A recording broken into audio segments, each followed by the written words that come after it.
자, 오늘 4월 성장주에 투자하라 강의 시작하겠습니다.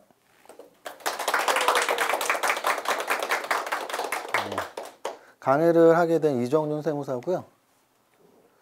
저에 대한 양력인데 저희 유튜브 회원님들은 다 아실 테니까 바뀐 것만 말씀드리면 최근 한두 달 안에 책이 2권이 더 나왔습니다. 그래서 성장주에 투자하라, 무조건 돈 되는 부동산 절세 비법, 이 책 2권 여러분들 재테크에 또 부자 되는 데 좀 도움이 되시면 좋겠고요.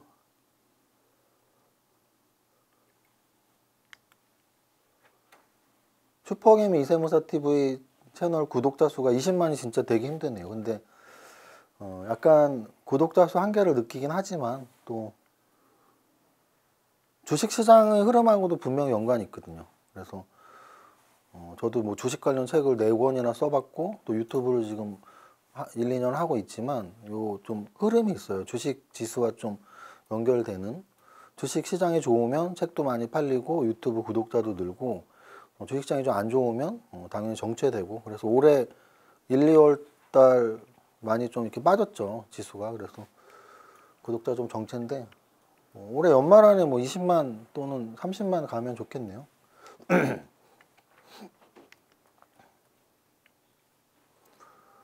오늘 1교시는 제가 좀 늘 강조하는 것들인데요.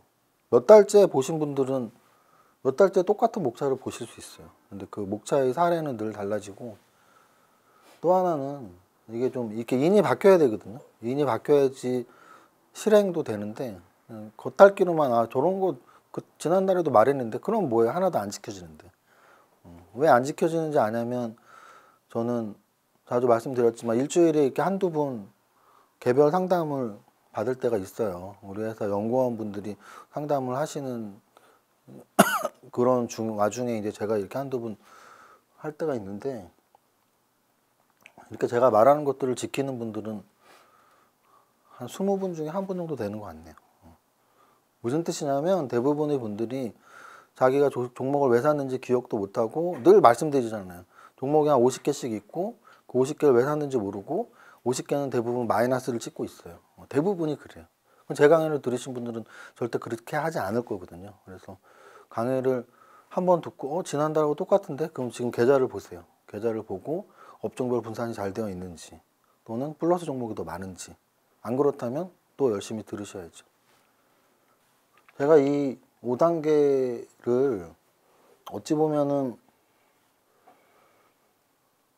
성공투자 5단계라고도 생각을 하는데요. 성공투자 5단계의 첫 번째가 탑다운이라고 생각을 해요. 그래서 경제 분석을 하고 산업 분석을 하고 기업 분석을 하는 순으로 우리가 주식 투자를 임해야 된다는 생각인데, 예를 들면은 글로벌 경기 분석 같은 경우는 요즘 최근 들어서 가장 큰 이슈 2가지는 한 두세 달 동안은, 3달까지는 안 됐구나, 한 2달 정도, 러시아 우크라이나 전쟁과 미국의 금리 인상, 이 2가지입니다. 그래서 그 2가지는 지금 오늘이 4월을 위한 강의인데요.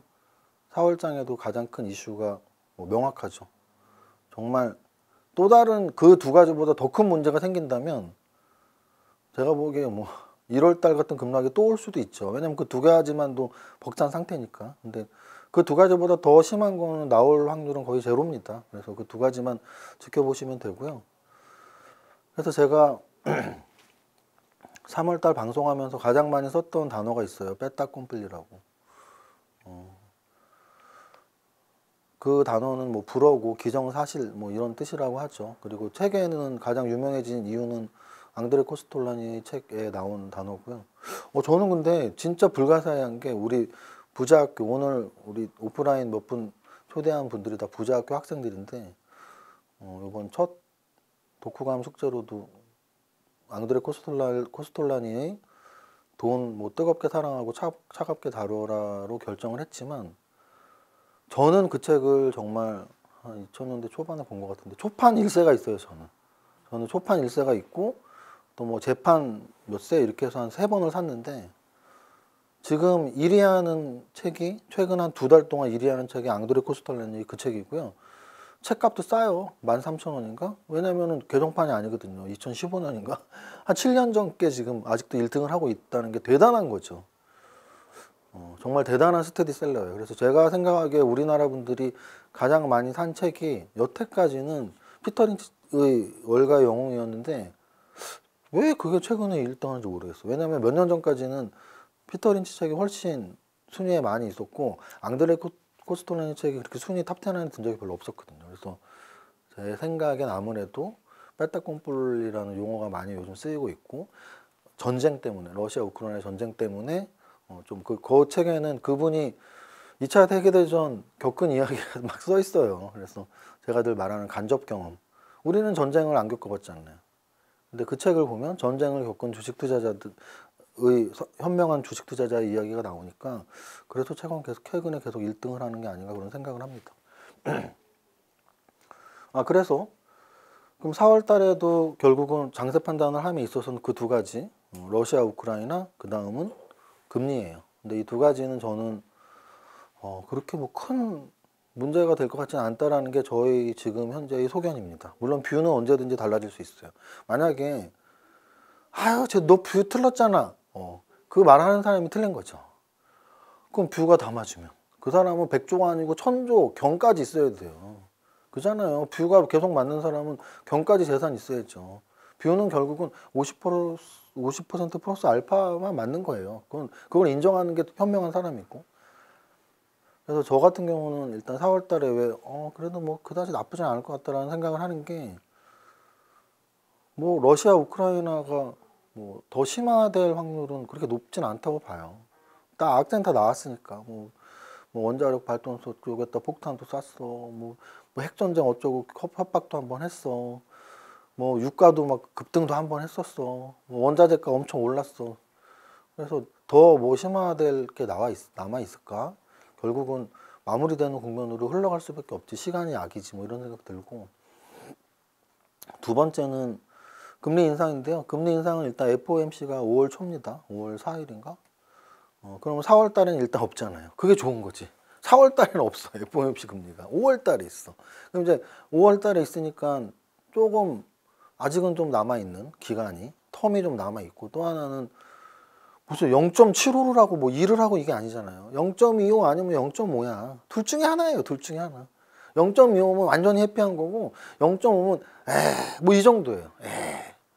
그럼 그 정도예요. 뭐 0.5 한다고 세상이 뒤집어지고 이런 거 아니란 말이에요.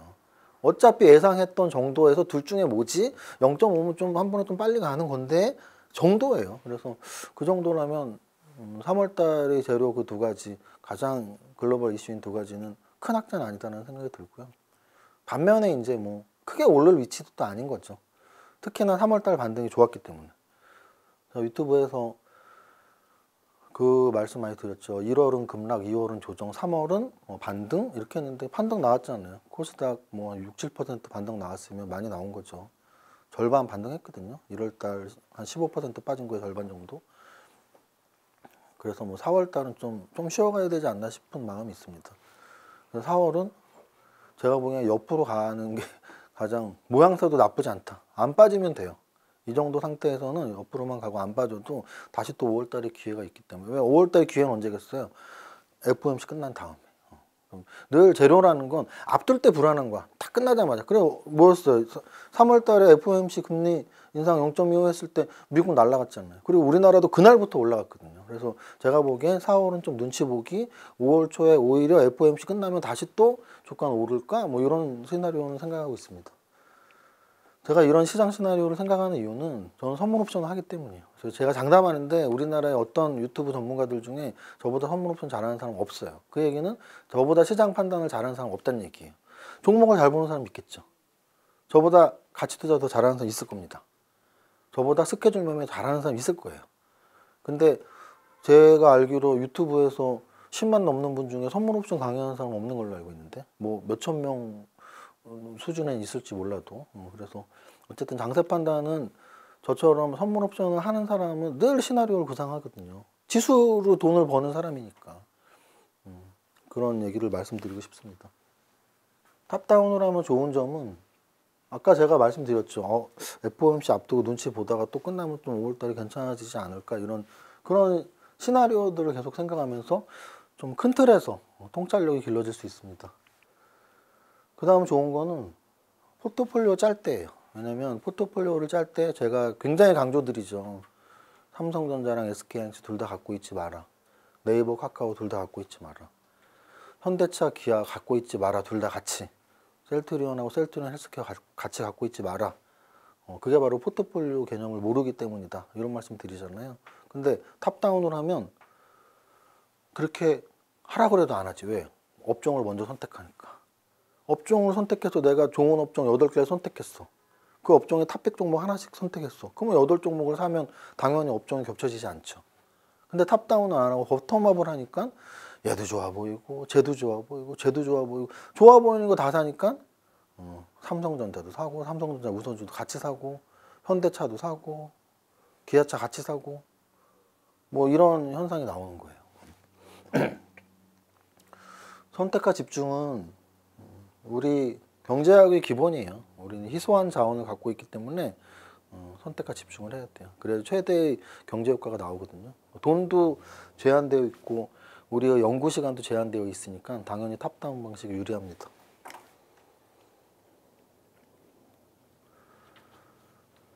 그럼 이제 업종 분석은 어떻게 해야 돼? 업종 분석은 제가 말씀드렸잖아요. 진짜 직접 하기 힘들면 한 달에 한 번만 보시라고요. 한 달에 한 번씩 제가 8업종을 말씀드리잖아요.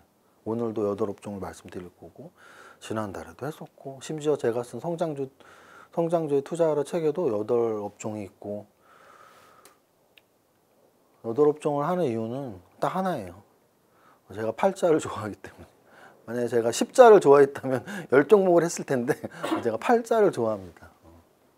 어젠가 좀 열받는 일이 있었는데 제가 주차장에 딱 주차를 하는데 저희 집은 아니었어요. 왜냐면 저희 집엔 8888이 없는데요.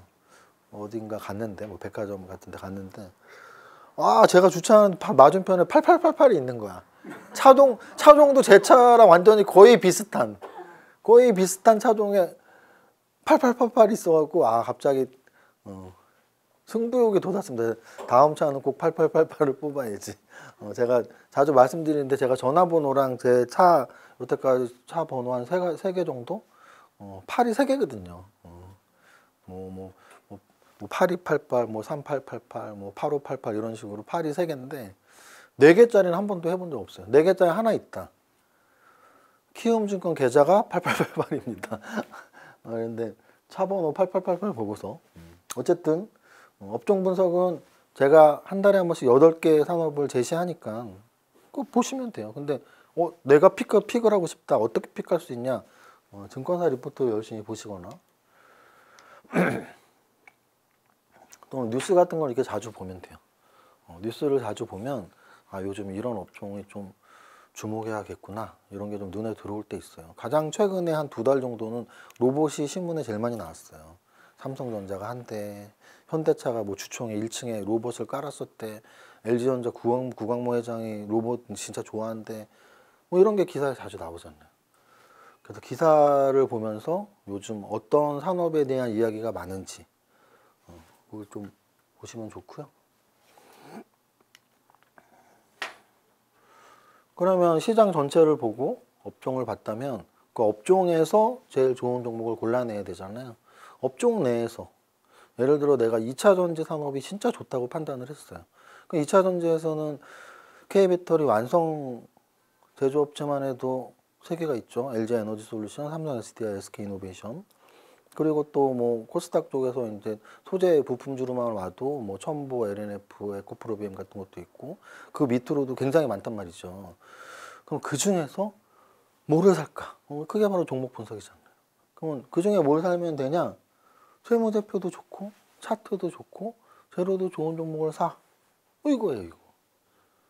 세무대표도 좋고 차트도 좋고 재료도 좋은 종목을 사. 이게 왜 답이냐면 사람들이 어떤 사람들은 재무제표만 보고 사는 사람이 있어요. 근데 모두가 재무제표만 보고 산다면 우리도 재무제표만 보면 돼요. 근데 어떤 사람들은 재무제표를 안 봐요. 안 보고 차트만 보고 사는 사람이 있어요. 어떤 사람은 또 차트랑 재무제표 둘 다 안 보고 재료 가치만 주구장창 공부하면서 재료로만 사는 사람이 있어요. 그럼 그게 무슨 뜻이냐면 그들이 산다는 얘기는 매수 주문을 넣는다는 얘기잖아요. 매수 주문을 넣으면 주가가 올라가는 거라니까. 이거를 이해를 못하는 사람이 너무 많아. 현재가창을 안 보기 때문이지. 현재가창 안 보고 주문을 넣을 수는 없는데 조그만 핸드폰으로 봐서 이해를 못하나? HTS에서 현재가창을 딱 열어놓으면 현재가가 10,000원 있으면 오른쪽에 요 밑에 쭉 있잖아요. 9,900, 9,800, 9,700. 왼쪽에 있어요. 11,100, 1,200원, 1,300원.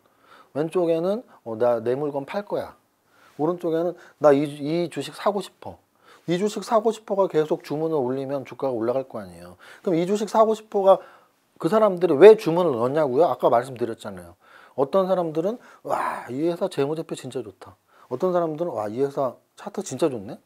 어떤 사람들은 이 회사 재료가 진짜 좋네. 그래서 주문을 넣는다니까. 그래서 주가가 올라간다니까. 그러면은 하나를 보는 것보다 세 개를 다 알면 제일 좋잖아. 그러면 세 개만 있냐? 아니 더 많아요, 더. 예를 들어 기관과 외국인 수급 무조건 봐야죠. 무조건. 왜? 꽤 많은 퍼센트로 한 10분에서 15분 중에 한 분은 외국인 기관 수급으로 주문한다니까. 진짜예요, 진짜. 종목 선정 어떻게 해요? 라고 저는 많이 물어보잖아요. 종목 선정 어떻게 해요? 그러면 어떤 분들은 저는 외국인과 기관이 연속해서 10일 연속으로 양매수하면은 저는 그걸 꼭 삽니다. 이런 사람은 왜 없어? 엄청 있어요. 심지어 어떤 사람들은 이렇게 대답해. 어떤 사람들은 저는 한국경제TV 보고서 매수합니다. 그럼 어떻게 해야 돼요? 한국경제도 보면 좋죠. 또는 저는 이세무사TV 보고서 매수합니다. 그럼 이세무사TV도 봐야죠. 그래서 제가 말하고 싶은 건 세상의 모든 매수 주문 넣는 이유를 우리가 알면 돼. 근데 그 중에서 제일 비중이 높은 게 이 세 가지라고. 이보다 더 논리적인 방법은 없다고요. 아주 퍼펙트한 방법인데 퍼펙트하지만 단점이 있어요. 단점이. 어렵다는 단점이 있죠. 어렵다는. 왜? 재무제표 보려면은 재무제표만 완벽하게 보려고 해도 회계사 수준의 공부를 해야 될 거 아니야. 차트를 완벽하게 본다고? 차트를 완벽하게 보려면 일목균형표, 볼린저 밴드 다 봐야 되는데 완벽하게 공부할 거야?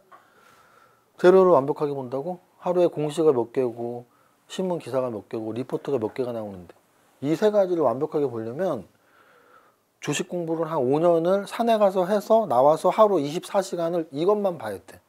그렇게 하기 힘들잖아요. 그래서 사람들이 어떻게 하는 거예요? 난 그냥 이거 하나만 할래, 이거 하나만 할래, 이거 하나만 할래 하는 건데 저는 예를 들어 우리의 노력과 결과값이 100이라고 쳤을 때 이거 하나 100, 100, 100. 근데 그 100 하는 사람도 100명 중에 한 명이야. 회계사만큼 보는 사람 100명 중에 한 명, 차트 도사 100명 중에 한 명, 재료 스케줄 매매 도사 100명 중에 한 명이에요. 그들이 뭐 한 100억씩 버는 건데 100점, 100점, 100점보다 더 좋은 건 33점, 33점, 33점이 저는 더 좋다라고 말하는 거예요. 그걸 이해하시면 돼요. 그래서 회계사 수준은 아니지만 재무제표를 적당하게 볼 수 있는 차트 도사 수준은 아니지만 추세와 반락을 추세? 변곡을 변곡이 생각 안 나면 어떡하지? 추세와 변곡을 파악할 수 있는 정도. 스케줄 매매 공시 중요한 공시를 읽을 수 있는 정도는 하면은 실패한 투자자가 대량률은 아주 낮다라는 거예요.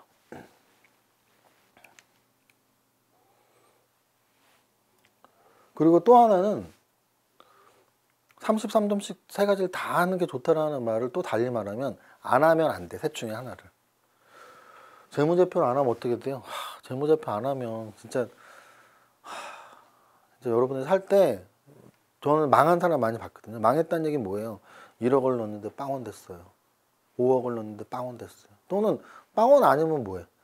5억을 넣었는데 3천 됐어요. 5천 됐어요. 그럼 빵원이나 다름없어요. 10분의 1토막은 빵원이나 다름없어. 그러면은 그분들의 대다수는 이것 때문에 이거. 왜? 아니 5억이 어떻게 빵원이 돼? 5억 빵원 되는 방법은 한 방법밖에 없어.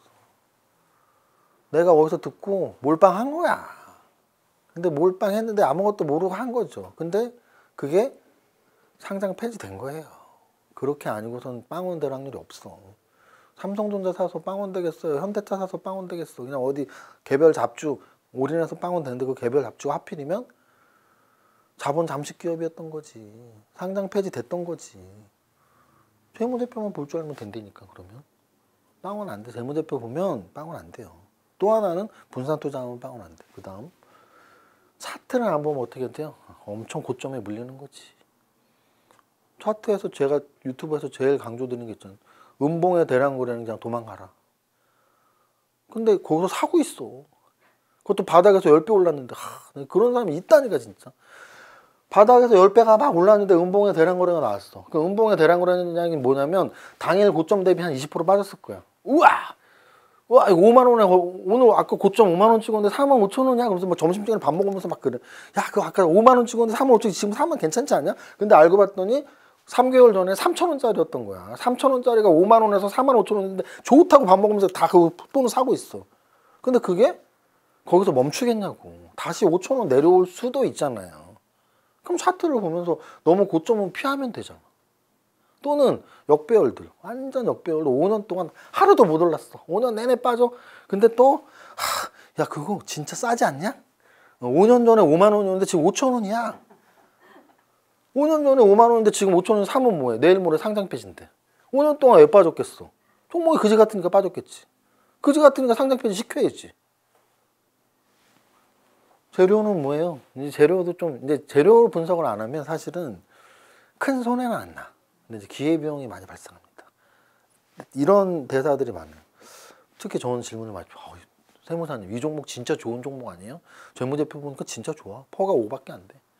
아, 제가 3년 전에 샀는데요. 하나도 안 올라요.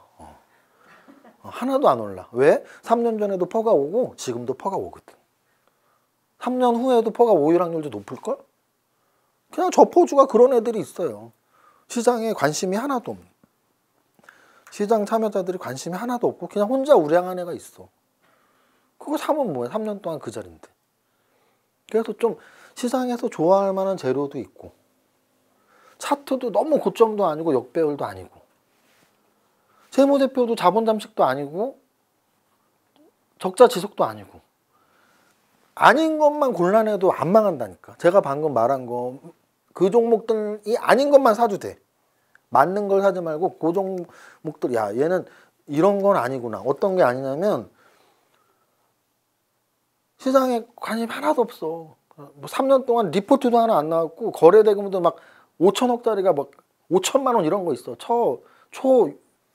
초유동성 주식인가 있어요. 유동성이 하나도 없는 그런 거 사지 마세요.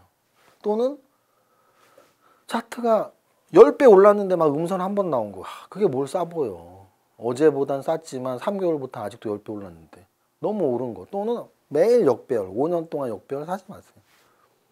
재무제표, 자본 잠식기업, 영업적자 지속기업은 사지 마세요. 그 다음에 이제 종목을 산 다음엔 선정한 다음에 어떻게 되겠어요? 선정한 다음엔 사야 되잖아. 그게 매매죠. 종목을 선정한 다음에 사야 돼요. 매매. 사고 팔고. 기본은 뭐다? 분할 매매. 그냥 이것만 기억하세요. 분할 매매.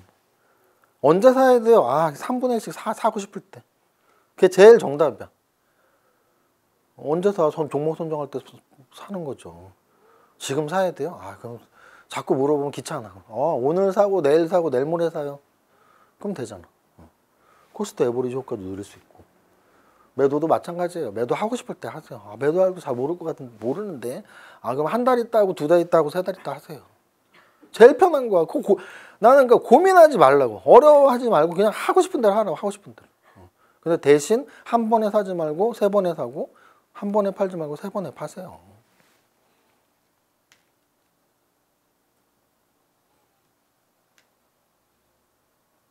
마지막 단계인데 포트폴리오인데 보통 분들은 종목까지만 굉장히 중요하게 생각을 해요. 그 이유는 여러분들이 익숙한 방송 프로그램들이나 유튜브나 다 그렇게 하고 있기 때문이야. 익숙한 방송 프로그램 뭐예요? 전화상담. 저 삼성전자 매수단가 8만 원인데 6개월 동안 보유해서 15% 빠졌고 10% 빠졌고 지금 투자 비중은 50%인데 어떻게 해야 될까요? 딱 이거죠. 그럼 삼성전자 그때 차트 막 여기서 이렇게 해서 이렇게 됩니다. 뭐가 돼? 맨날 8만 원, 맨날 7만 원인데 몇 달 동안 7만 원인데 뭐 각도기를 그릴 필요 뭐 있어. 그냥 계속 7만 원인데. 막말로 삼성전자 질문 받으면 딱 한마디만 하면 돼. 계속 7만 원이네요. 몇 달 동안 7만 원이겠습니다. 그거거든요, 사실은. 근데 중요한 건 그런 상담은 해도 포트폴리오 상담하는 방송 있어요? 없지. 없어. 그러니까 포트폴리오 중요한 건지 모르죠.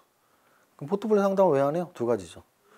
할 줄 아는 사람이 없고, 두 번째는 그 한 사람만을 위한 시간을 올고지 할애를 해야 되거든요. 그래서 어찌 보면 포트폴리오 상담을 해주는 사람은 별로 없다. 근데 이제 우리 밸런스자 아카데미에서는 아마 포트폴리오 상담 받으러 오신 분들도 있을 텐데, 저는 그걸 중요하게 생각하니까 포트폴리오 상담을 중요하게 생각합니다.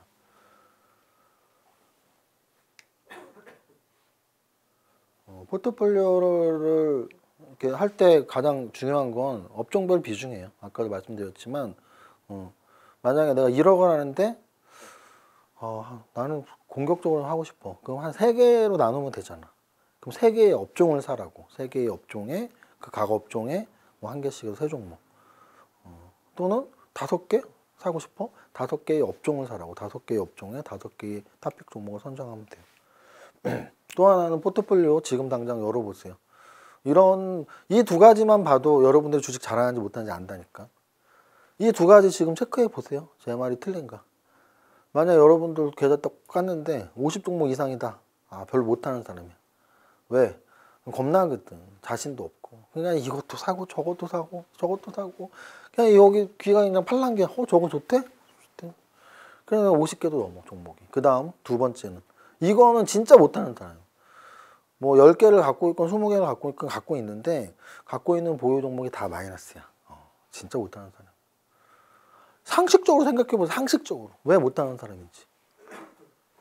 10개를 갖고 있다고. 10개를 갖고 있으면 절반은 플러스고 절반은 마이너스여야 돼요.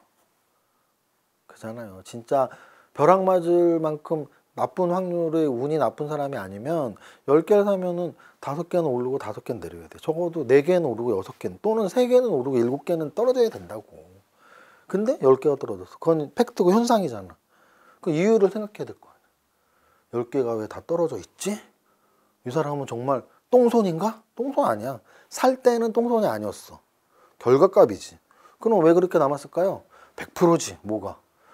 플러스 난 건 다 팔았지. 홀라당. 우리가 홀라당이라는 표현에서 홀랑 팔아먹었어. 5%에 팔고 10%에 팔고. 마이너스는 죽어도 못 팔지. 노래도 있지 않나? 뭐 죽어도 못 보내 뭐 있잖아.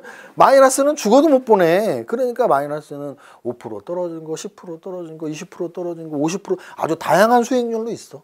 손실률이죠. 다양한 손실률로 마이너스는 갖고 있어. 플러스는 하나도 없어. 지금 계좌를 까서 그렇다면 주식을 더럽게 못하는 거야. 장담합니다. 절대 수익 안 났을 거예요. 왜냐하면 생각해 보세요. 우리나라에서 제일 베스트셀러가 뭐였다고요? 피터 린치의 전설의 영웅이었다고요. 전설로 따는 월가의 영웅. 그러면 그 월가의 영웅에서 뭐라 그랬냐면 텐베거 종목을 잡아야지, 포트폴리오에서 텐베거가 나와야지 포트폴리오 수익률이 올라가고 좋다잖아요. 10배짜리가 나온다니까, 잘 버티면. 근데 여러분들은 플러스에서 잘 버티는 게 아니고 마이너스에서 잘 버틴다고. 거꾸로 버티고 있다고. 거꾸로 고통받으면서. 매일매일 고통받으면서. 이거 언제 본전돼. 매일매일 고통받으면서. 마이너스 5% 10%짜리를 자르고 플러스 5% 10%짜리 남겨놨다면 그들이 2배도 가고 3배도 가고 해서 볼 때마다 즐거운. 와, 얘 2배 갔네. 언제 3배 가지? 그렇게 즐겁게 주식 투자를 해야 되는데 그 반대로 하고 있다고. 마이너스만 갖고 있으면서 고통받으면서 얘네가 본전이 나오면 내가 주식 그만둔다. 그 목표가 뭐예요? 본전 되는 거. 목표가 본전이지? 그러니까 본전이 안 되는 거예요. 여러분들이 목표 달성하면서 살았냐고. 저도 못하는데. 저도 2학년에도 목표 달성이 잘 안 돼요. 책 한 권 낼 때마다 요번에 1등을 찍고 싶은데 절대 못 찍어. 진짜로. 유튜브? 유튜브 20만 금방 될 것 같은데 몇 달째 19만이에요. 목표 달성이 쉽지가 않다고요. 근데 목표가 본전이라고? 그러니까 아직도 본전이 안 되고 여기서 있는 거야. 목표를 내 계좌의 2배, 3배로는 잡아놔야지. 1억을 넣었으면 그냥 5억은 벌어야 되는데, 그 마음으로 해야 되는데, 1억 넣어놓고 한 8천만 원 됐는데 내가 진짜 본전만 돼봐라. 주식을 2번 하면 내가 성을 간다 뭐 이러고 있어. 그러니까 그리고 끝까지 본전이 안 되는 거죠. 분산 투자는 그런 겁니다. 포트폴리오 분산 투자는 업종별 분산이 중요하고 마이너스 종목보다 플러스 종목이 계좌에 더 많아야 돼요. 지금 자가 진단 해보세요. 그렇게 이렇게 5가지로 주식 투자의 성공 투자 또는 주식 투자의 정석을 설명했고,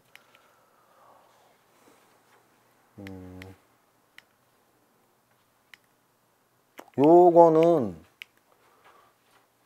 미리 좀 여러분들한테 광고는 아니고 공지다, 공지.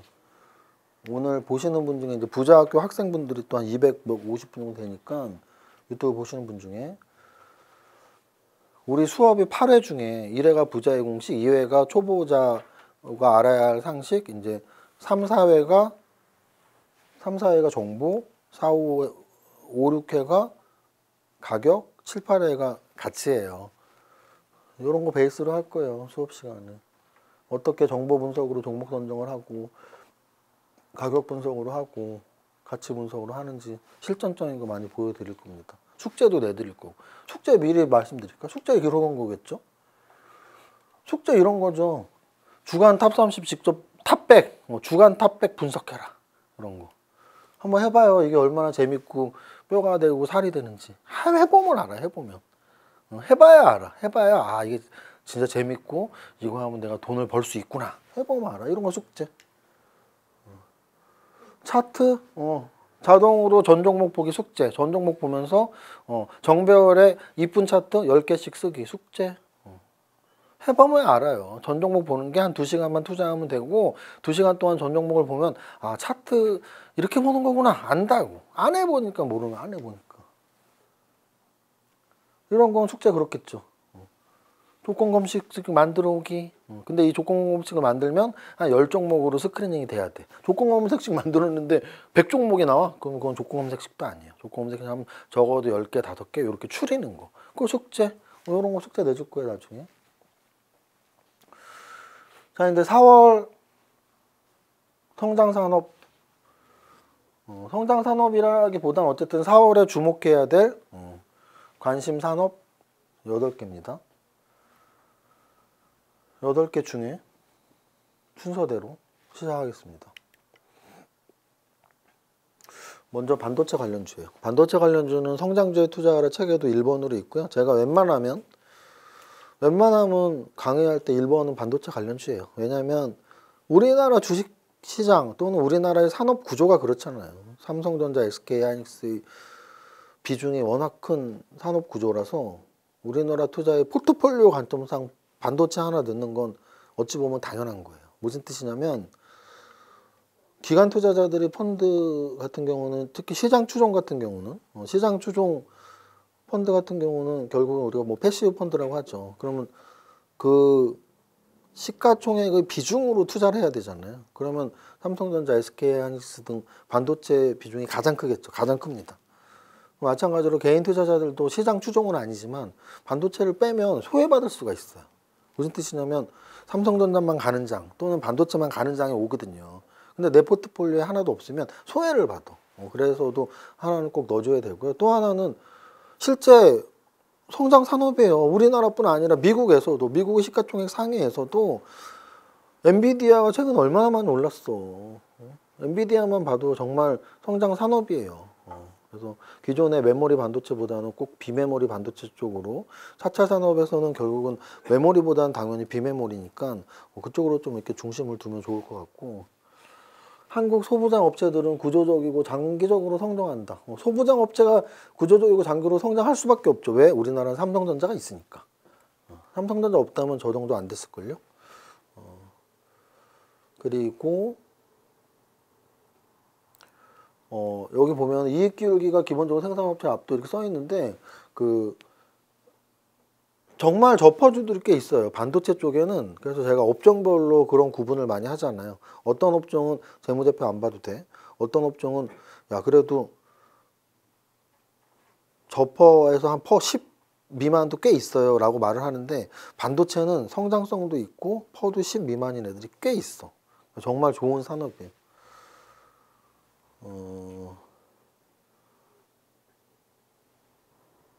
여기 보면은 한국 소부장 기업들에게 국산화 또는 시장 확장 기회가 열린 상태. 그래서 제가 또 그런 말씀 많이 드리죠.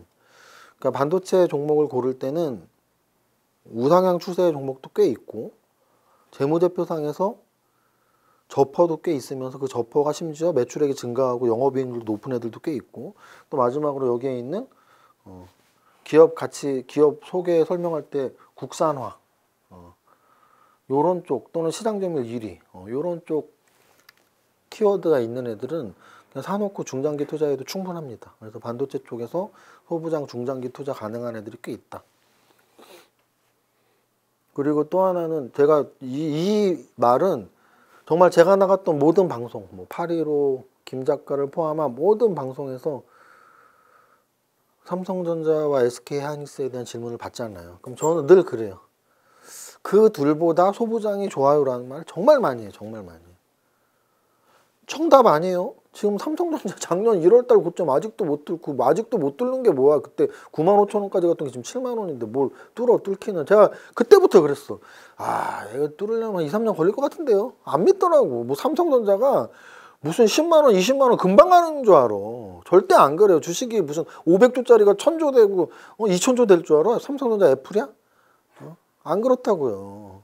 그러면 한번 이렇게 조정받으면 아 조정 좀 길어지는구나. 너무 무거우니까. 가벼운 종목이 아니거든요.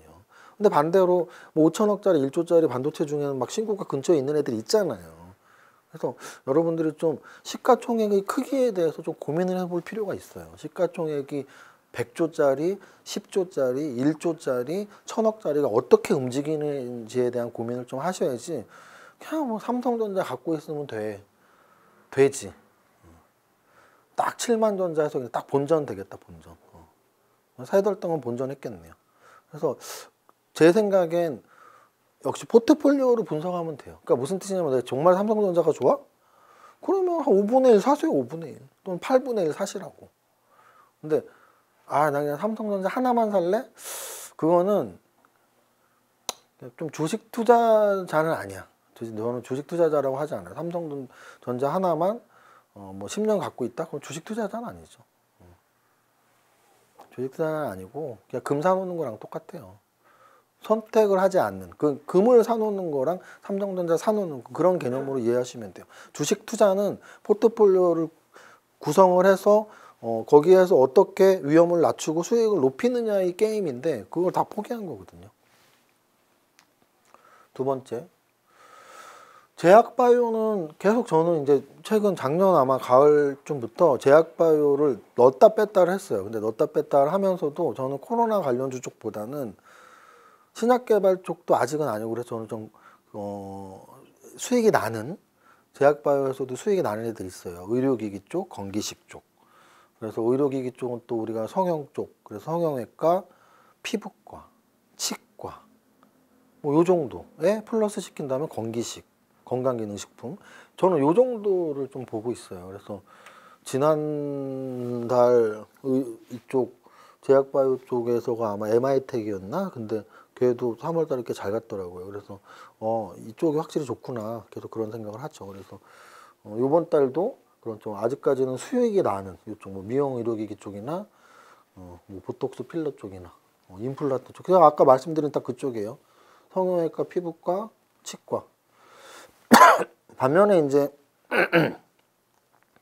진단키트나 코로나 치료제나 코로나 백신 같은 경우는 저는 단계 매매는 가능한데 그 재료들이 그때그때 나올 때마다 단계 매매는 가능한데 이렇게 중장기로 좀 접근은 조금 위험하다라는 말씀을 드립니다.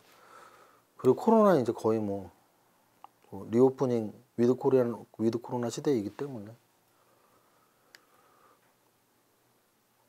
세 번째는 전기수소차고요. 이 정도의 수준은 거의 시가총액 순서라고 보시면 돼요. 반도체가 시가총액이 제일 높고 그 다음이 제약바이오가 높잖아요. 삼성바이오로직스, 셀트리온, 또 코스닥에 많은 제약바이오주들 시가총액이 높죠. 근데 전기수소차가 높아요. 특히 LG 에너지 솔루션 상장되고 나서는 거의 탑2라고 보시면 돼요. 왜? LG 에너지는 100조잖아. 100조. 삼성 SDI가 한 40조 되고 SK 이노베이션이 한 20, 25조.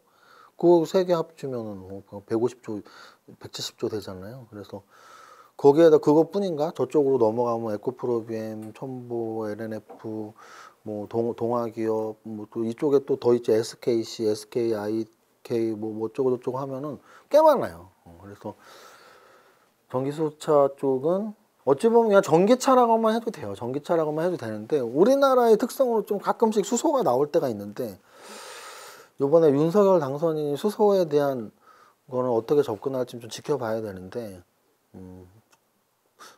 그렇게 강하게 안 할 확률도 좀 있고 왜냐면 우리가 보통 전 정부에서 하던 거를 이렇게 좀 바꾸는 경우가 많단 말이죠. 그래서 이제 탈원전이었으니까 원전으로 가는 게 너무 눈에 보이죠. 근데 수소를 좀 사실 문재인 정부에서 많이 밀었어요. 수소 경제를 굉장히 많이 뭐 경제 청사진 보여줄 때마다 수소 경제 했기 때문에 이번 정부에서는 정책적으로 수소를 그렇게 안 밀 수도 있다는 생각은 들어요. 그래서 어찌됐든 전기차는 정책하고는 상관없어요. 왜? 지금 제가 말하는 정책은 우리나라의 정책이잖아요. 전기차는 지금 우리나라가 뭘 전기를 밀고가 아니에요. 지금 세계적인 뭐 테슬라 주가만 보면 아니까. 근데 이제 그럼 수소차는 세계적인 거냐? 그렇지 않아요. 수소차는 우리나라랑 일본 정도가 좀 관심을 갖는 정도니까 좀 차원은 다르죠. 그래서 여기서 보면은 전기차들의 침투율이 지금 8에서 11%? 11%면 뭐예요? 10명 중에 1명 탄다는 얘기잖아요. 근데 실제 그 정도밖에 안 되는 것 같아. 제 주변에 뭐 같이 차를 볼 기회가 많지는 않지만 뭐 같이 골프를 치러 가거나 가끔 얻어 탈 때 보면 제가 전기차를 얻어 타본 경우가 많지는 않아요. 정말 많지는 않아요. 그래서 10명 중에 1명이나 샀겠구나 그런 생각 들고. 근데 그게 더 무서운 거죠. 지금 침투율이 50% 정도 됐다. 그러면 별로 관심 가질 필요도 없어. 왜? SK텔레콤이 그렇잖아요. SK텔레콤이 지금은 사실 방어주야, 방어주. 경기 방어주고 SK텔레콤이 막 성장주가 아니고 방어주예요. 경기 방어주. 근데 SK텔레콤이 제가 주식 처음 했던 98, 99년 원탑이었단 말이에요. 원탑. 거래소 원탑이 SK텔레콤, 코스닥 원탑이 세롬기술. 세롬기술은 거의 한 200배 올라갔었고요. SK텔레콤 한 50배 올라갔었던 것 같은데 100배, 50배, 100배. 그럼 왜 그네들이 그 옛날인 99년도에 지금 20년이 넘었죠. 20년이 전에 막 100배씩 올랐을까요? 세롬기술은 인터넷이 뭔지도 모르는 이제 막 젊은 애들이나 하던 그 시기에 야 이제 전화를 공짜로 할 수 있대. 요즘 전화 다 공짜로 하잖아요. 카카오톡으로 외국에 있는 지인들하고 다 한 번씩 안 해봤나요? 다 되잖아. 근데 그 당시만 해도 그 전화 외국에 전화하려면 전화비 아껴 빨리 끊어 뭐 이런 시대였단 말이에요. 진짜 해외에서 한국이랑 전화하려면 전화비 아까워 빨리 끊어 엄마가 아들 목소리 듣고 싶은데도 아이고 뭘 전화를 했어 그러면서 끊으라 그런단 말이에요. 근데 지금 그런 게 어딨어. 전화비 10원도 안 내고 통화. 근데 딱 그 20년 전에 다이얼패드라는 걸 세롬기술이 만들었단 말이야. 지금 보면 되게 별것도 아닌데 그 당시 대단하게 보이는. 또는 SK텔레콤. 원래 SK텔레콤이 예전에 SK그룹으로 넘어가기 전에 한국이동통신이었단 말이야. KT가 한국통신이고. 이게 그 시대는 한국이동통신이 별것도 아니었던 거예요. 그 시대는. 그러니까 원래 있는지도 모르는 회사. 원래 한국통신 KT가 우리는 유선 전화를 다 하는 거대 기업이었단 말이죠. 그런데 이동통신은 뭔데? 근데 그 시절에 이제 막 카폰 처음에 나오고 이런 통신이 막 터진 거죠. 너도 나도 삐삐를 넘어서 이제 막 핸드폰을 하나씩 갖고 가는 시대. 그러면 침투율이 제로였던 거예요. 제로에서 10%, 20% 넘어가던 시기예요. 지금은 1인당 막 핸드폰을 두세 개씩 갖고 있잖아요. 그 당시에는 10명 중에 하나 갖고 있어요. 정말 부자들만 갖고 다닐 때. 그러니까 그때 미래의 기업 가치를 막 땡겨와 버리니까 지금 기업 가치는 너무 낮은 거지. 몇 년 있으면 전 국민이 다 쓴대. 근데 지금은 10명 중에 1명밖에 안 써. 얼마나 주가가 더 올라가야 되냐고. 그럼 얘는 지금 침투율이 11%라는 얘기는 아직도 전기차는 멀었다는 얘기지. 왜? 이런 거야. 뭐냐면 이제 이게 대체제와 보완제 또는 대체 여부 이런 걸 좀 고민을 해보면 돼요. 소고기 안 먹으면 돼지고기 먹으면 되잖아. 돼지고기 안 먹으면 소고기 먹으면 되고 소고기 안 먹으면 회 먹으면 돼. 대체제가 있죠. 그러면 원래 핸드폰은 유선의 대체제였겠죠. 근데 지금 모두가 쓰잖아. 집에서 유선 있다고 무선 안 쓰는 사람 한 명도 없잖아요. 그럼 무선 통신 스마트폰은 대체제가 없는 거예요. 마찬가지로 보세요. 원래 가솔린하고 경유는 대체제란 말이에요. 경유가 좀 더 연비가 좋아? 그럼 경유차 타면 되잖아. 또는 LPG차, 가스차가 더 좋아? 가스 차면 되잖아. 휘발유하고 가스차하고 경유는 대체제였단 말이에요. 근데 얘는 대체제가 아닐 확률이 아주 높아진 거지. 왜? 뭐 왜긴 뭐예요. 지구를 살리자며. 지구를 살려야 돼서 화석연료, 휘발유보다 전기차로 다 바꿔야 된대요. 그래서 유럽이다, 미국이다, 일본이다, 한국이다 다 뭐 2030년이다, 40년이다 다 그때까지만 만들 거라며. 그래서 요즘에 차값이 비싸진 거예요. 그리고 차가 2년씩 기다려야 되잖아요. 포르쉐, 페라리, 람보르기니 다 2년씩 기다리는 이유가 뭐겠어요. 이제 그런 거 다 나중에 단종된단 말이야. 진짜 매니아들만 타요. 그러니까 더 비싸진 거야. 중고값이 막 새차값으로 돼버렸어. 이제 안 만들 수도 있으니까. 2년씩 기다려야 돼. 근데 전기차는 이제 계속 신모델이 나올 거라고요. 그래서 11에서 20, 30, 40, 50, 100으로 갈 거기 때문에 얘는 아직도 멀고 먼 여정을 계속 가고 있는 거죠.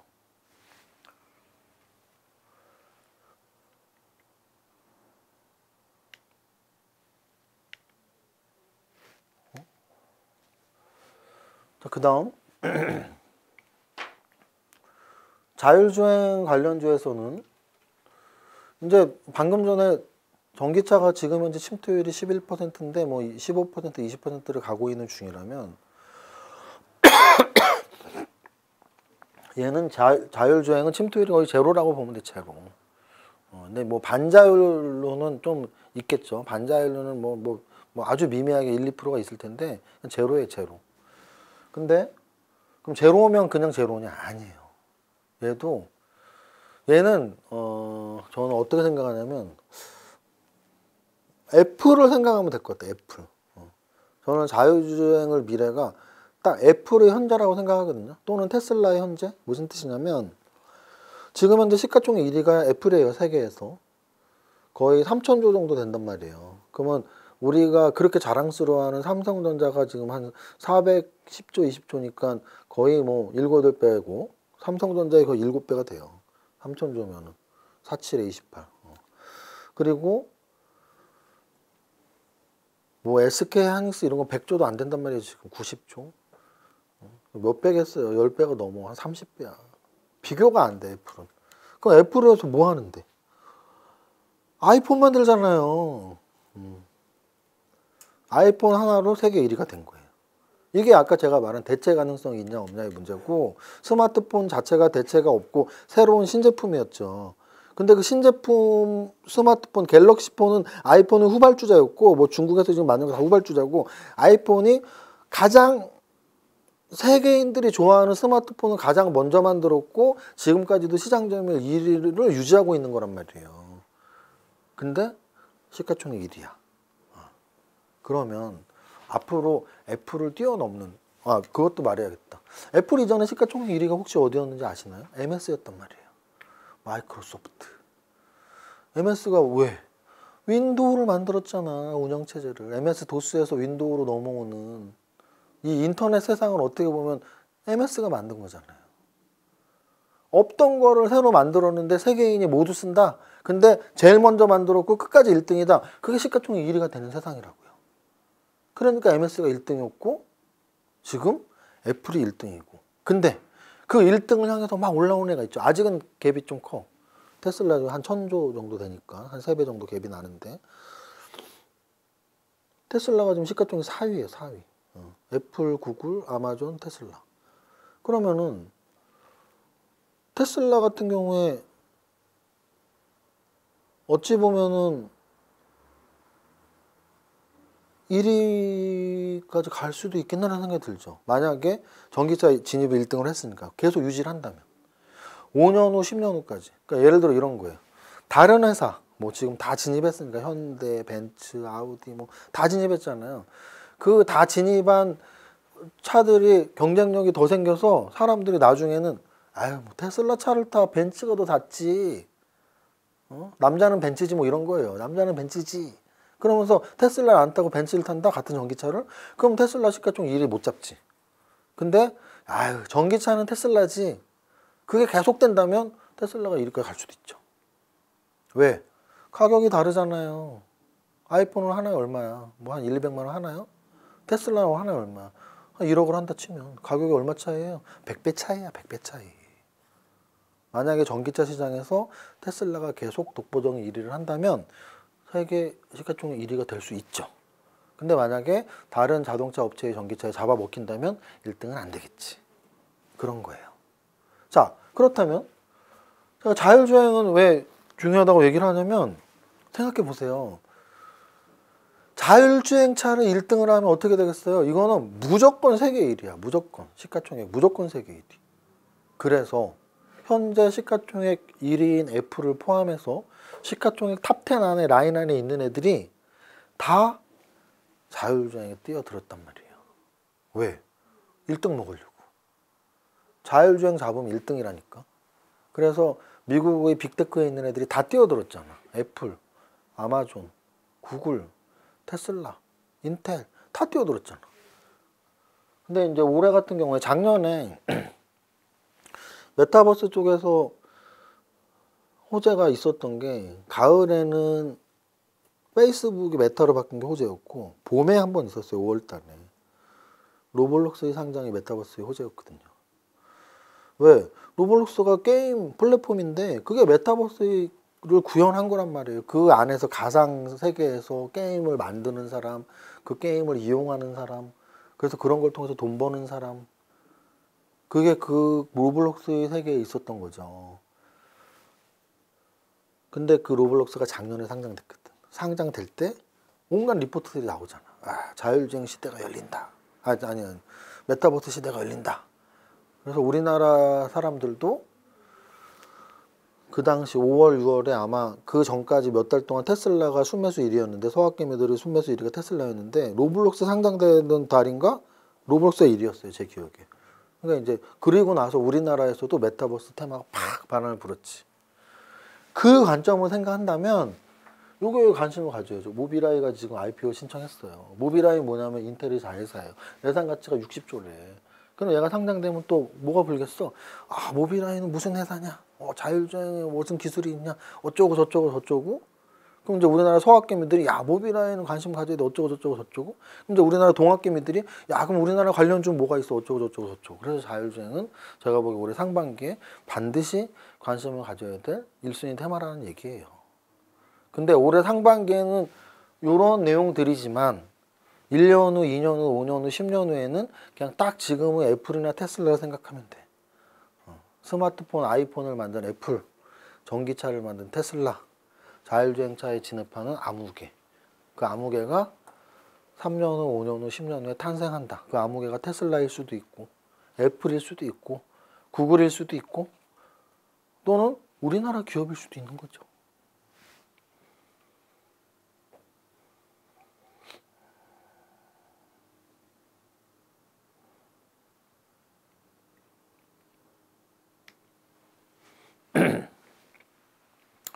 그 다음은 엔터 메타버스.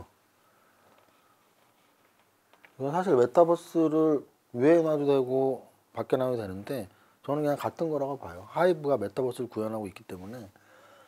근데 이제 어찌 보면 2부에 하는 종목 선정에서 이번 달에는 제가 좀 엔터 쪽에 좀 더 관심이 있어서 엔터를 밖에 뺀 거고요. 자, 이제 엔터 같은 경우에 뭐 메타버스의 컨텐츠다 이래서 중요한 것도 있지만 저는 K엔터, K엔터에 대한 이제 미래인 거죠. 어렸을 때 이제 우리 국어 선생님이었나? 일주일에 한 번씩 이런 발표를 시킨 적이 있었어. 발표. 일주일 동안 본 책, 영화, 뭐 이런 거를 간단히 친구들한테 소개하는. 근데 그때 기억이 생생하게 나요. 그냥 어렸을 때 저는 그런 돈에 관심이 많았던 것 같아요, 확실히. 왜냐면 그런 문학적인 그런 이야기를 할 때였는데 어떤 친구가 나가서 영화 제목도 생각 안 나요. 뭐 영화 제목 얘기를 막 하면서 뭐 그거 어떻게 감명 깊게 받고 막 하는데 걔가 딱 그러더라고. 왜 한국에서는 이런 영화를 못 만드는지 모르겠습니다. 딱 그러더라고요. 근데 그때 국어 선생님이 뭐라고 표현해 줬냐면 내가 부연 설명할게 그러면서 마켓이 달리기 때문이야. 딱 그 용어가 아직도 생각나. 마켓이 달리기 때문이야. 한국에서 영화 만들면 100만 명이 보지 거기서 영화 만들면 1억 명이 봐. 100배 차이가 나지? 그럼 제작비를 100배를 쓸 수가 있어. 딱 그 얘기를 했거든요. 근데 저는 그게 아직도 기억에 남거든. 주식하면서도 많이 도움을 받아요. 마켓이 얼마나 중요한 건지. 제가 요번에 세무책을 썼어요. 공저로. 저는 최근에 이제 5번째 책을 공저로 세무책을 쓴 건데 앞에 4권은 주식과 관련된 책인데 이제 5번째가 세무책이니까. 출판사 이사님하고 통화하면서 세무책은 초판 일세 좀 그냥 다른 제가 냈던 책보다 좀 적게 찍어주세요. 그랬더니 왜요 세무사님 인지도가 있으신데 그러고 내가 딱 한마디 했죠. 마켓이 다르잖아요. 주식 쪽 재테크 쪽 마켓과 세무책 마켓은 완전 다르거든요. 훨씬 적게 팔리겠죠. 그래서 그런 마켓이 다르다는 건 굉장히 중요한 거예요. 비즈니스 세계에서는 내가 어떤 산업에 진입할 때 그 산업의 시장 규모가 얼마나 되는지 거기서 내가 어느 정도의 시장 점유율을 잡아먹을 수 있는지 너무 당연하잖아요. 1조짜리 마켓에서 10%를 잡아먹으면 내가 1000억 매출을 가질 수가 있는데 1000억짜리 산업에서 10% 먹으면 난 100억이에요. 10배 차이가 나는 거야. 그래서 마켓이 중요한 건데 제가 이 얘기를 왜 하냐면 그 당시 선생님은 영화 산업에 대해서 마켓이 다르잖아 이놈아 했어. 한국 영화는 우리나라 사람만 보니까 너무 당연하죠. 근데 지금은 안 그렇잖아. 지금은 안 그래요. 이게 아주 핵심 포인트야. 지금은 오징어 게임을 전 세계인이 보고 BTS의 공연을 전 세계인이 본다는 게 핵심 포인트예요. 그래서 우리나라의 K-엔터의 마켓이 이제는 세계 시장이 돼버려갖고 10배, 20배, 30배가 커진 거지. 그래서 이 마켓이 달라진 걸 어디에서 알 수 있냐면 그동안의 기획 3사, JYP, SM, YG 이 세 개가 1조에서 왔다 갔다 했다고. 1조. 정말 하이브가 상장되기 전까지는 1조에서 세 개 합쳐서 3조 왔다 갔다 했어요. 뭐 1조 2천억, 8천억, 1조에서 합쳐갖고 3조. 세 개가 합쳐서 3조였던 시장이었는데 하이브가 지금 12조란 말이에요. 완전히 달라진 거죠. 그럼 하이브는 왜 걔네보다 10배나 큰 회사가 됐어요? BTS를 세계인이 좋아하니까. 이게 마켓이 다른 거고 그러면 이런 산업은 앞으로 성장 가능성이 엄청 큰 거죠. 엄청 큰 거야. 엄청 큰 거야. 그러면 엄청 커지려면 어떻게 하면 돼요? 제2 오징어 게임, 제2 BTS가 나오면 되죠. 우리는 어떻게 종목을 찾으면 돼요? 제2 BTS, 제2 오징어 게임이 나올 만한 회사를 찾는 거죠. 나온다면 그 회사의 시총은 지금보다 5배, 10배 올라갈 수 있죠. 왜냐면 하이브가 12조잖아. 하이브는 나왔으니까. 한국만 대상으로 했을 때는 1조도 버거웠는데 세계를 대상으로 하니까 10조짜리가 됐잖아. 그러니까 앞으로 또 다른 10조짜리 엔터가 나올 수 있다는 얘기죠.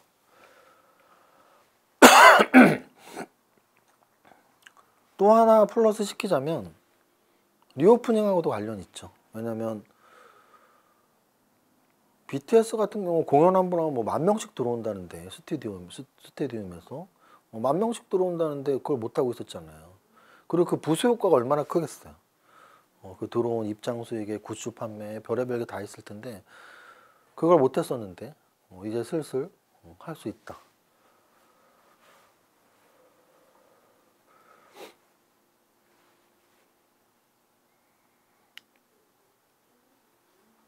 여섯 번째는 로봇 AI예요. 로봇 AI. 로봇하고 AI를 제가 붙이는 이유는 아까 메타버스 엔터를 붙이는 이유랑 비슷해요.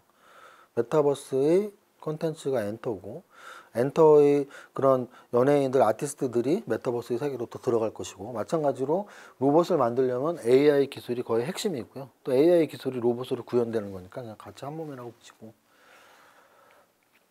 제가 로봇 쪽은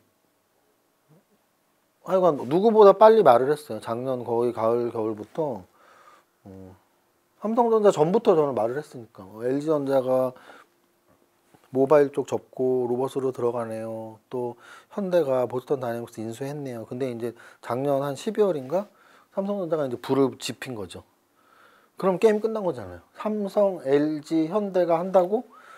끝났죠. 근데 걔네만 하는 게 아니에요. 걔네는 공식적으로 하는 거고 통신 3사들 통신 3사들이 뭘 했어? 기가진이 뭐 이런 것도 다 인공지능 다 똑같은 거. 여러분들 KT나 SK텔레콤에 집에 이렇게 설치를 하면 그런 거 인공지능 스피커 주잖아요. 다 똑같은 거야. 인공지능, 로봇 이게 다 연결되는 거죠. 인공지능은 머리인 거고 AI는 머리인 거고 로봇은 팔다리 관절인 거니까 합쳐져야 돼요. 합쳐져야 되는 거예요. 그런데 네이버, 뭐 카카오 이런 애들이 또 들어오고 있고 미국에선 당연히 이런 빅테크 기업들이 들어오고 있는 거죠. 그래서 결국은 저는 그런 헐리우드 영화의 대단함을 그런 거에서 보죠. 거기서 헐리우드 영화에서 진짜 미래에 대한 이야기들이 굉장히 많았단 말이에요. 제가 어렸을 때 막 백투더퓨처부터 해서 로보캅, 막 터미네이터 다 미래의 이야기냐, 미래의 이야기. 심지어 스타워즈는 막 미국 우주선 그 우주에서 우주선들이 싸우는 스타워즈부터 해서 그런 것들이 근데 하나씩 현실화가 되고 있는 게 너무 신기하고 뭐 로봇은 당연히 현실화가 되겠죠. 로봇은 당연히 현실화가 될 겁니다.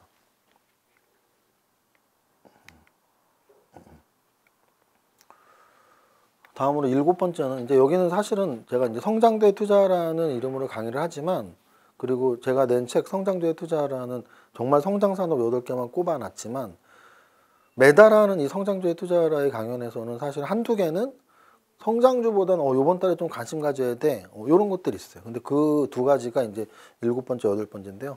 7번째는 바로 건설건자재, 그리고 8번째는 바로 리오프닝. 얘네를 저는 성장주라고 표현하고 싶진 않아요. 리오프닝이 이게 뭘 성장주야. 요번에 이제 재료주지. 코로나 관련한 재료주인 거고. 얘 뭐 성장주야. 얘 같은 경우는 대통령 선거 끝났고 또 지방선거 앞두고 있는 이런 정책 관련주지 성장주라고 보진 않아요. 근데 이제 성장주에 투자를 한 달에 한 번씩 강의를 하니까 요번 달에는 요 2개 업종 성장주는 아니지만 관심 가져 보세요 정도예요. 자, 그럼 건설건자재는 왜 관심을 가져야 돼요? 건설 경기 활성화는 사실은 우리나라에서 전통적으로 경기 활성화를 위해서 건설 경기 활성화를 많이 했었는데요. 근데 그거는 어찌 보면 국민의 소득 측면에서 야 그래도 일자리 창출하고 이런 것 때문이었고 요번에는 사실 건설 경기 활성화보다는 주택 공급 활성화예요. 주택 공급 활성화는 뭐냐면 결국은 요번에 이제 이 여당 야당이 바뀌게 됐죠. 대통령 선거 결과로. 근데 그 문재인 정부의 가장 큰 실책으로 꼽히는 게 부동산 정책이란 말이에요. 그거는 그쪽에 어찌 보면은 경제 참모들이 좀 잘못한 부분들이 저는 없지 않아 있다고 봐요. 왜냐하면 저도 뭐 경제학을 좋아하는 사람으로서 결국은 경제학적으로 봤을 때 가격의 결정은 수요와 공급 측면이 합치되는 데서 가격의 결정이 나는데 수요 측면으로만 잡으려고 했던 거죠. 공급을 전혀 늘리질 않았어요. 그래서 주택 공급을 늘려야지 공급이 늘리면서 수요가 줄어들면 가격은 확실히 떨어지거든요. 근데 공급을 늘리지 않는 상태에서 수요를 억제하기 위해서 세금을 중과시키고 어떤 벌가금적인 것들을 많이 해서 야, 너네 주택 거래하지 마. 집가 안 오를 거야. 근데 안 오를 거야라는 말이 지켜지지 않았던 건 제가 보기에 대출도 규제했고 세금을 중과했다면 근데 결과가 나왔어야 되잖아요. 근데 5년 동안 안 나왔단 말이에요. 안 나왔다는 얘기는 주택 공급을 빨리 늘렸어야 되는데 그게 좀 패착이었죠. 그러니까 대통령 선거할 때 이재명 후보 또는 윤석열 당선인도 둘 다 거의 비슷했어요, 사실은. 근데 이쪽이 됐고 그러면 안 지킬 수가 없죠. 만약에 집값 요번 정부도 못 잡으면 그럼 뭐 되겠어요? 다음에 국회의원? 국회의원 안 되겠지. 그럼 또 그 다음 차기 대통령 안 되겠지. 그래서 집값은 아마 무조건 잡아야 될 거예요. 근데 집값 잡아야 되는데 이쪽에서는 지금 또 수요 측면에서 그동안 묶어놨던 걸 풀어주고 있단 말이야. 그잖아요. 요즘 뉴스에 맨날 나오잖아요. 중과세 1년 동안 면제시킬까? 또는 대출 이제 많이 해줄게. 대출 많이 해주고 세금 없애주면 또 부동산 거래 많이 될 텐데? 그러면 집값 당연히 오를 텐데? 집값 오르면 또 인기 떨어질 거예요. 그러면 어떻게 해야 돼요? 주택 공급 늘릴 수밖에 없죠. 엄청 늘려야 돼. 엄청 늘려야 되는 건 아주 당연한 이야기야.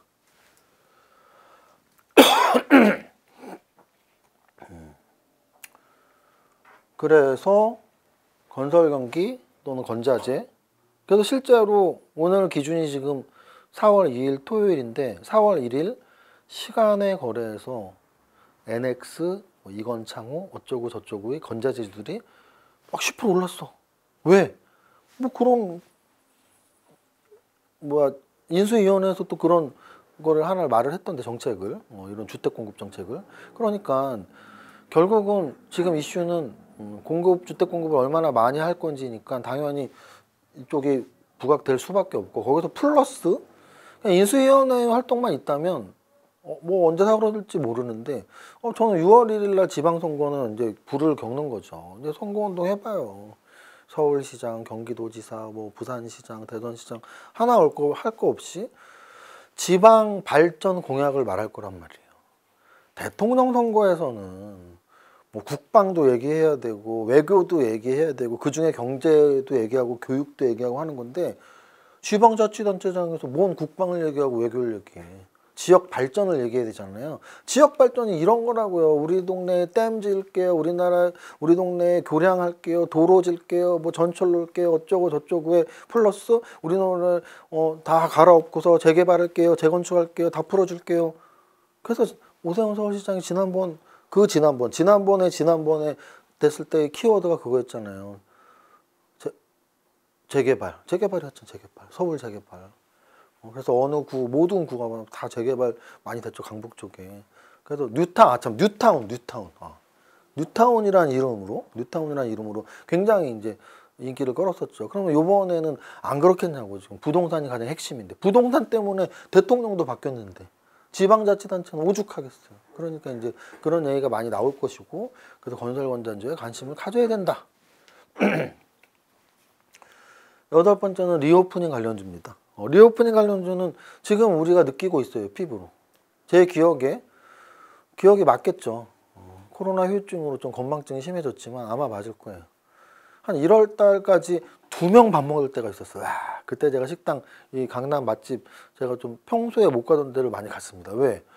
평소에 그런 제한 없을 때 8인 뭐 이럴 때는 정말 뭐 1시간씩 웨이팅을 해서 안 갔는데요.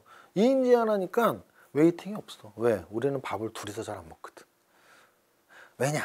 회사에서 회식을 해도 둘이는 안 가거든. 뭐 3명, 4명, 5명이 가고 친구들끼리 오늘 밥 먹자 해도 둘은 단짝 아니고는 잘 안 만나. 뭐 3명, 4명. 동창들도 마찬가지고. 둘이 만나는 건 부부가 만나야 되는데 부부들이 친하게 둘이 밥 안 먹거든. 오늘 처음 웃었다. 이게 원래 이렇게 부부 개그가 사실 공감을 많이 갖게. 아니 오늘 내 강의를 1시간 반을 했는데 처음 웃었네. 처음 웃어서. 그 웃은다는 얘기는 공감을 한다는 얘기거든. 부부들이 뭔 밥을 먹어. 그냥 집에서 김치찌개나 끓여 먹는 거지. 맛집이 어딨어, 맛집이. 그러니까 둘이 갈 일이 없으니까 2인 제한했을 때 식당이 텅 비 있더라고, 맛집이. 그 얼마나 스트릭트하게 한 거. 진짜 지금 생각해보면 우리 코로나 지나면 나중에 제가 장담하는데 우리 응답하라 시리즈 있잖아요. 응답하라 시리즈로 응답하라 2022 코로나였으니까 응답하라 2020 만들면 대박 날 거야. 왜? 한 5년 있다가 마스크 다 쓰고 있어. 무슨 그거 드라마로 보면 그 젊은 애들이 지금 막 어린애들 기억 없는 한 3살, 4살이 한 5년 있다 10살, 뭐 15살 되면 TV로 다 마스크 쓰고 있고 식당은 2명밖에 못 갑니다. 막 이러고 있고 하면은 그리고 뭐 병 걸렸는데 막 집에서 막 2주 동안 혼자 아무 데도 못 가고 절대 이해를 못 할걸요. 그런 이상한 시대를 중에 2년을 살았단 말이에요. 2명이서 밥을 먹고 집에 2주 동안 아무 데도 못 나가고 무슨 백신을 안 맞으면 큰일 날 거면 3차까지 맞아야 되고 그런 걸 2년을 했단 말이에요. 근데 지금 서서히 2인에서 4인, 4인에서 6인, 6인에서 8인, 8인에서 이제 또 10인 된대. 그러면 10인 다음에 뭐겠어. 완전 오픈이지. 그 오픈이 바로 리오프닝이잖아. 다시 재개업합니다. 신장 개업은 아니지만 다시 다 식당문도 열고 카페도 열고 비행기도 타고 다 하라는 거잖아. 그러면 그동안 억눌렸던 수요들이 소위 우리가 말하는 보복 수요라 그러는데 억울해 죽겠네. 내가 그동안 2년 동안 내가 원래는 1년에 4번씩 분기마다 봄, 여름, 가을, 겨울 해외여행을 갔는데 2년 동안 그러면 8번을 못 갔어? 돈이 굳어 있잖아요 지금. 8번을 못 갔어. 지금 가고 싶은 마음 굴뚝 같아. 다 비행기 타고 가겠지. 다 여행사 통해 가겠지. 또 우리만 그러나 외국 사람들도 오겠지. BTS 팬들이 우리나라 얼마나 좋아해요. 정말 얼마나 좋아해요. 그들이 지금 코로나 때문에 우리나라 못 들어왔는데 얼마나 들어오겠어. 그럼 들어오면 뭐 하겠어. 면세점 가겠지. 카지노 가겠지. 리오프닝. 마스크 립스틱을 그렇게 안 바르고 다녔다며 여성분들이. 마스크 하는 뭘 발라. 집에서나 벗는데 집에서 바를 일이 뭐가 있어. 둘이 밥도 안 먹는데. 크게 웃을수록 공감을 한다는 뜻인데.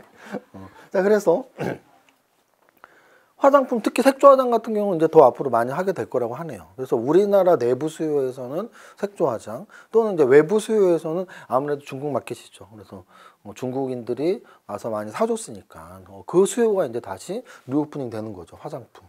그래서 화장품은 이런 자료는 저희는 강의를 뭐 미리미리 준비하니까 일찍 만든 건데, 이건 실제로 오늘 기준에 어제 4월 1일 날 다 올랐죠. 4월 1일 날 이치항불 상한가 갖고 토니모리가 한 13% 올랐고, 뭐 아모레퍼시픽하고 LG생활공유도 한 4, 5%씩 올랐고 다 올랐어요. 그래서 요렇게 다 이렇게 미리미리 예상하고 이 업종 오를 것 같은데, 이거 오를 것 같은데, 이런 게 이제 맞아 떨어질 때 기분이 좋은 거죠. 엔터 아까 말씀드렸죠. 엔터는 오죽하겠어. 요렇게 지금 10,000명씩 20,000명씩 오빠 하는 걸 못 하고 있었는데 이제 다시 할 수 있대. 하겠죠. 그 다음에 패션 하겠죠. 왜? 뭐 집에만 있는데 옷을 뭘 사요. 집에 자가격리 2주 동안 옷을 왜 입어. 빨개 벗고 있었을 텐데. 근데 지금은 이제 놀러 다녀야 된다며. 해외여행도 가고 제주도도 가고 동해안도 가고. 그럼 옷을 사겠죠. 먹는 것도 이제 외식도 많이 할 거고 더 많이 먹게 되겠죠. 그래서 이런 게 리오프닝 주다. 이런 게 리오프닝 주다.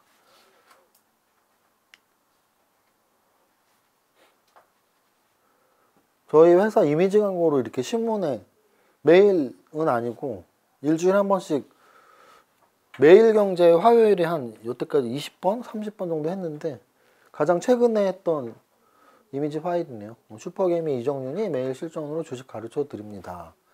우리 회사니까 관심 있는 분들은 연락하시면 되고. 여기까지예요. 그래서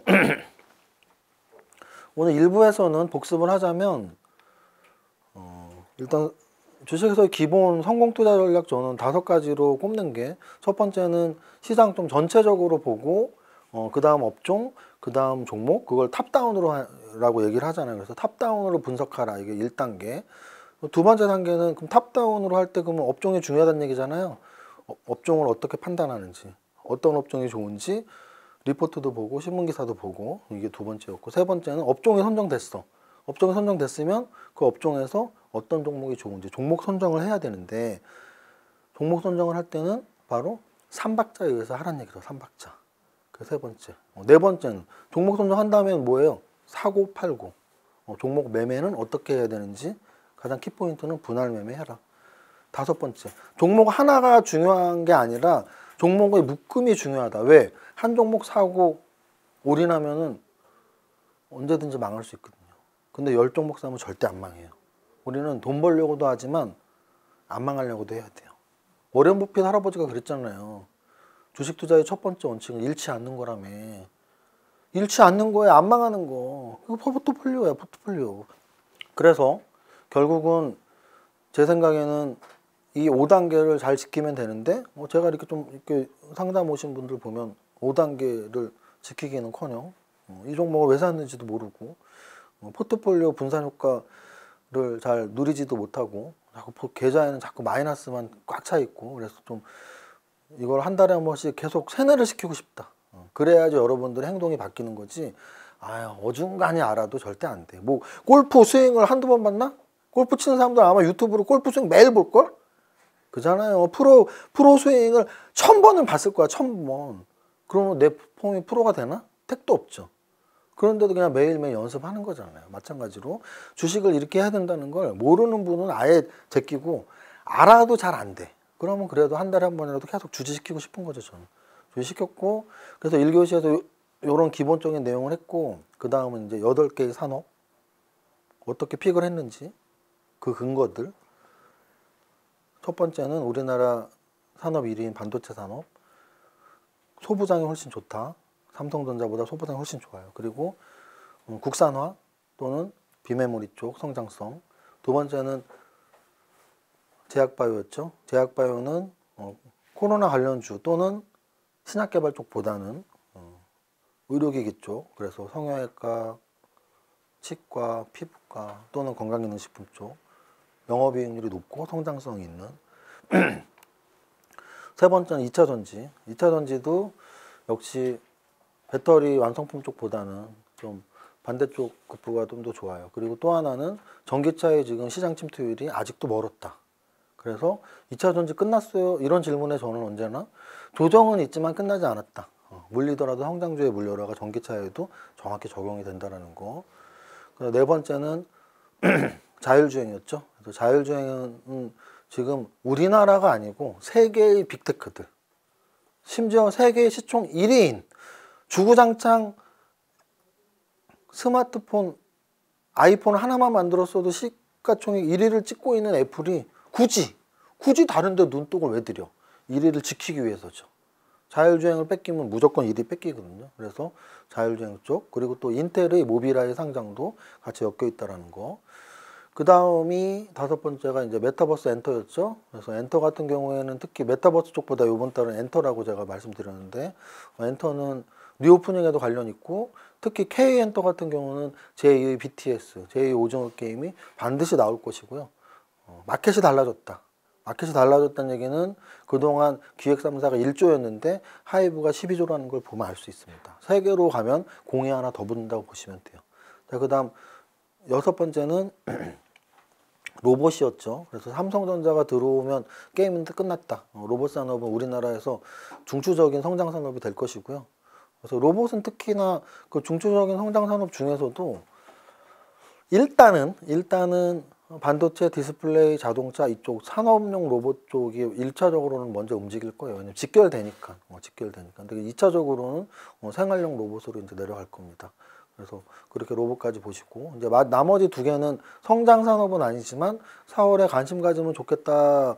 재료 가치를 보니까 4월, 5월에 좀 괜찮을 것 같다라고 하는 게, 첫 번째는 대통령 당선이 끝난 직후, 그리고 앞으로 2달 남은 6월 1일 날 남아있는 지방선거 엮어보면 건설건자재가 안 움직일 수가 없다.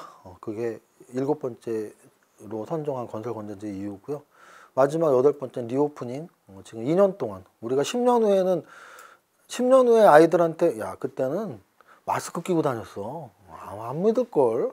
야, 병 한 번 걸리면 2주 동안 병원도 못 가고 집에 있었어. 안 믿을걸. 왜 병 걸리면 병원 가야지 뭐 이러고 있었을 거예요. 그래서 어찌 보면은 말도 안 되는 2년을 우린 살았는데 그게 이제 거의 끝나가고 있다. 그게 리오프닝이고 곧 다가왔다. 이렇게 해서 8개 산업을 말씀드렸고요. 요 8개 산업을 중심으로 해서 각 산업의 탑픽 종목을 3박자에 맞게 재무제표, 차트, 그리고 재료까지 3박자에 맞는 종목 선정하는 법은 잠깐 쉬었다가 2부에서 계속하겠습니다. 지금 2시 40분이니까 2시 50분까지 10분 쉬겠습니다. 감사합니다.